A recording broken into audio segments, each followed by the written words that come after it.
Bonjour à tous, bienvenue dans les 4V, Sébastien Chenu. Alors, le nom du nouveau ou de la nouvelle première ministre devrait, il faut rester prudent, être connu ce matin, peut-être dans tout juste quelques minutes. Est-ce qu'il y a urgence, vous avez le sentiment, vous, en tant que responsable politique, ou pas spécialement ? Il y a une nécessité de nommer un Premier ministre pour construire le budget de la France. C'est vrai qu'on est habitué à ce que Emmanuel Macron nous raconte n'importe quoi, qu'il dise je le nommé le lundi et puis finalement il est nommé 15 jours après, donc on l'attend pour la Saint-Glinglin.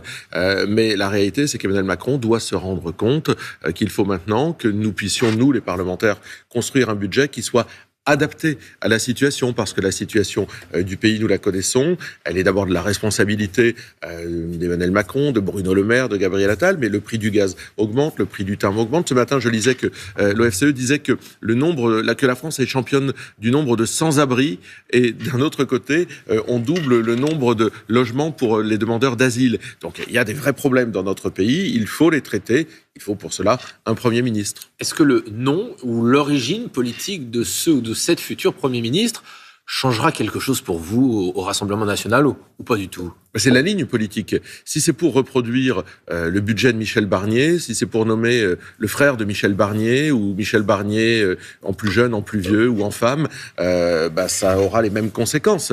Nous, ce qu'on veut, c'est protéger le pouvoir d'achat des Français. On l'a déjà expliqué. Mais on voit bien qu'en censurant, comme nous l'avons fait, nous avons permis d'abord aux Français et aux retraités d'abord de voir leur retraite augmenter. Aucun regret sur cette censure ? Mais aucun regret. Il faut voir ce qui aujourd'hui se passe. Les retraites vont donc augmenter de 2,2%. Les impôts, nous avons voté seuls, sans les macronistes et sans les républicains. L'indexation du barème de l'impôt l'année prochaine, évidemment. Donc ça veut dire que le fantasme selon lequel les Français, beaucoup plus de Français rentreraient dans l'impôt, a été immédiatement tué. Et qu'est-ce que nous voyons ? Nous voyons que les taux d'intérêt qui nous séparent, en tous les cas les marges qui nous séparent de ceux de l'Allemagne, ont baissé. Donc ça veut dire qu'effectivement, il n'y a pas d'effet catastrophique au vote de la censure. En revanche, l'état du pays reste préoccupant. Alors l'un des grands favoris reste ce matin François Bayrou, le patron du MoDem. Est-ce qu'il aurait au moins votre clémence, ou est-ce que vous censureriez d'office un gouvernement qui serait mené par François Bayrou ? Mais nous, on n'a pas de réflexe pavlovien, on n'est pas l'extrême gauche. On ne se dit pas, dès que quelqu'un sort la tête, il faut lui taper dessus et le censurer. C'est pas une histoire d'homme, c'est une histoire de ligne politique. Et on l'a montré.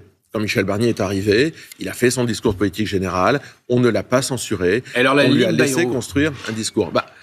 Moi, je ne sais pas quelle est la ligne de François Bayrou. S'il veut s'attaquer à l'immigration et protéger le pouvoir d'achat des Français, il nous trouvera comme des partenaires solides pour pouvoir protéger les Français. Si il fait l'inverse, si il se soumet à l'Union européenne, s'il considère que le pacte des migrations est intéressant, s'il considère qu'il faut aller chercher dans la poche des Français les efforts nécessaires à redresser la situation du pays, alors il ne pourra pas compter sur nous. Ça vous a pas échappé que, par exemple, il est pour la proportionnelle, c'est aussi votre cas. Oui, ça ne vous a pas échappé qu'il a jugé que les réquisitions dans le procès contre les assistants européens du FN-RN avaient été sévères, en tout cas qu'il juge qu'une inéligibilité immédiate de Marine Le Pen, ce ne serait pas juste. Il vous a pas un peu envoyé des signaux quand même ? Non, mais il a une constance, François Bayrou, sur la proportionnelle. Et ça, nous lui reconnaissons et nous sommes d'accord avec lui. Il a probablement aussi une constance parce qu'il y a été lui-même confronté sur l'avis que peuvent avoir l'idée qu'on peut se faire d'un gouvernement des juges dans notre pays, c'est-à-dire une hostilité manifeste à cela. Est-ce que ça suffit à construire un budget qui soit crédible ? Est-ce que ça suffit à protéger les Français ? Est-ce que ça suffit à protéger les agriculteurs ? Est-ce que ça suffit à aller dire non au Mercosur ? Nous verrons. Les autres noms que l'on voit émerger, par exemple, Bernard Cazeneuve à gauche, vous dites non d'office ? On avait déjà dit non. Pourquoi aller recycler l'ancien Premier ministre de François Hollande, sincèrement ? Sébastien Lecornu ? Je ne sais pas ce qu'il vient faire là-dedans, mais je ne vais pas jouer au petit jeu. Moi, ce qui m'intéresse, c'est la ligne politique. Si vous voulez, quand on nous dit ça pourrait être Roland Lescure, on connaît sa ligne politique. Il est pro-immigrationniste, il a un vieux logiciel des années 80, ultra-libéral. Ça, évidemment, ce serait difficile de ne pas censurer un tel Premier ministre. Ce qui compte, c'est la ligne politique. Mais le problème d'Emmanuel Macron, c'est qu'il ne veut pas reconnaître que les Français veulent une autre politique. Ils cherchent non pas un Premier ministre de cohabitation, ils cherchent un Premier ministre avec lequel ils s'entendent. C'est bien le problème. Les Français ne veulent plus de la ligne politique d'Emmanuel Macron. Vous appelez à la démission d'Emmanuel Macron ? Non, mais ça, c'est une prérogative ou une responsabilité que seul lui peut prendre. Si Emmanuel Macron considère que le jeu est bloqué, qu'on ne peut plus construire un budget, qu'il ne peut plus nommer un Premier ministre. Il en tirera lui-même les conséquences. J'espère qu'il aura cette hauteur de vue de pouvoir non pas s'accrocher, mais préserver les intérêts de la France. Ça lui appartient.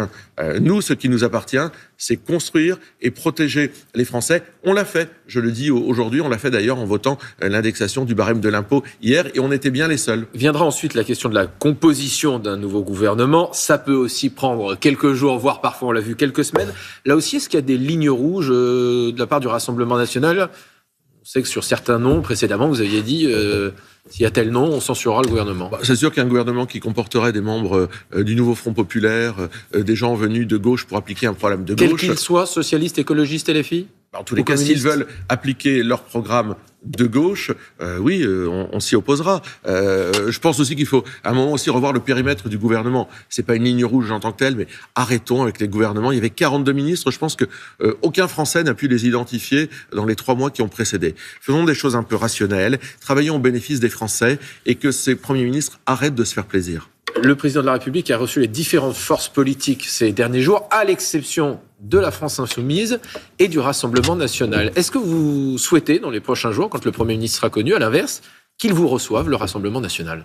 Pour travailler à la construction du budget, pour entendre ce que nous demandons, c'est bien le minimum. On est le premier groupe de l'Assemblée nationale. Moi, je comprends qu'on ne nous reçoive pas pour élaborer une plateforme de gouvernement. On n'a pas du tout envie de travailler à l'élaboration d'une plateforme de gouvernement avec Emmanuel Macron ou travailler sur l'autorité d'un Lescure ou d'un François Bayrou. Mais en revanche, entendre dans la construction du budget ce que nous proposons, c'est-à-dire, c'est toujours pareil, protéger le pouvoir d'achat, protéger les retraites, protéger la France qui travaille ou qui a travaillé, ce serait normal, évident, nécessaire de recevoir le Rassemblement national. Vous évoquez la question de la censure votée effectivement par le Rassemblement national il y a désormais une semaine. Un sondage IFOP publié par nos confrères du Figaro Magazine montre que Marine Le Pen arriverait nettement en tête d'un premier tour d'élection présidentielle, entre 36 et 38%. Mais la leçon, c'est que Jordan Bardella ferait pas beaucoup moins bien, finalement, entre 34 et 36%. Est-ce que ça veut pas dire que, finalement, Marine Le Pen n'est plus la leader incontestée du Rassemblement national et la candidate naturelle ? Non, mais elle est celle qui sera notre candidate, elle est la plus préparée, elle est celle qui a cette vision qui permettra d'incarner une nouvelle politique et Jordan Bardella de la mettre en œuvre à ses côtés à Matignon. Ça veut dire surtout que nos idées nous dépassent. Nos idées dépassent ceux qui les portent. Nos idées sont très fortes, sont très appréciées. Y compris Marine Le Pen, ça la dépasse ? Les idées que nous portons nous dépassent individuellement. C'est ce qu'il faut retenir. C'est-à-dire qu'aujourd'hui, les Français aspirent à une autre politique. C'est incarné évidemment par Marine Le Pen. C'est ce que dit ce sondage. Nous sommes des gens humbles. Nous n'avons pas encore obtenu la confiance des Français pour gouverner le pays. C'est à nous de démontrer. Je crois qu'on est capable de démontrer, comme on le fait, qu'on peut préserver les intérêts des Français, les intérêts de la France. Il n'y aura pas de primaire entre Jordan Bardella et Marine Le Pen. Non, c'est Marine Le Pen, notre candidate. Merci beaucoup, Merci. Sébastien Chenu. C'est à vous, Damien.